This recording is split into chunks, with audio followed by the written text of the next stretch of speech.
So Mrs. Baum's class, she's not lying to you. When you get to the high school, you have to show your work. Ladies and gentlemen, one quick thing. I am Mr. Murphy. You'll come to learn that I know things about math. Anyway, so what happens is, when you get to the high school, you're going to wind up having to solve equations. Here's stuff like this. And I know you guys are all a bunch of hot shots. You can go ahead and do that in your head, right? Press a whole bunch of buttons and know what you're doing. Well, when you get to the high school, you wind up with big, giant calculators that look like this.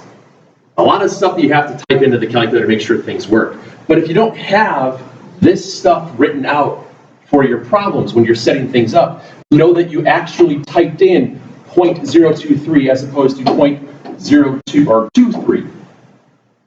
We can't figure that out unless we see the work. So as you're coming to the high school, even though right now you're not solving crazy stuff, we're simplifying things. When you get to larger setups like this, where you have to simplify and not have negative exponents, you have to go step by step. Be very systematic in your approach of taking these negative exponents, moving them around, distributing the power to power stuff for your exponent rules. As you get into trigonometry and stuff as you go on further, you can't just look at an equation and be able to solve for theta.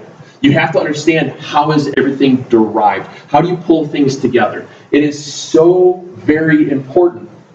Also, when you get into quick, easy right triangle trig stuff.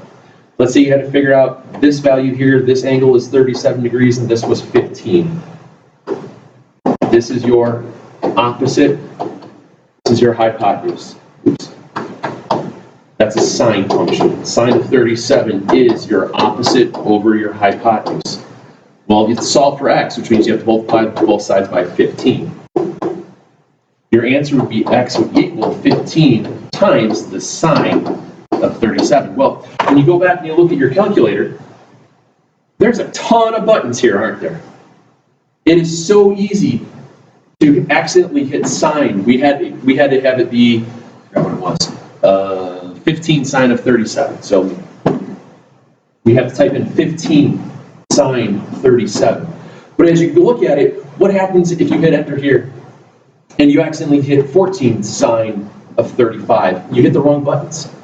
It's so easy to hit the wrong buttons, but if we see what you're typing in before you press the buttons, we know that if you know how to math, or your thumbs are just really not smart. So guys, please listen to Mrs. Baum. She knows what she's talking about. All of us at the high school, we ask that you guys always show your work. Let us know what you're doing, so that way, if something does come up, we can help fix it. So enjoy the rest of your afternoon, and tell Baum she rocks.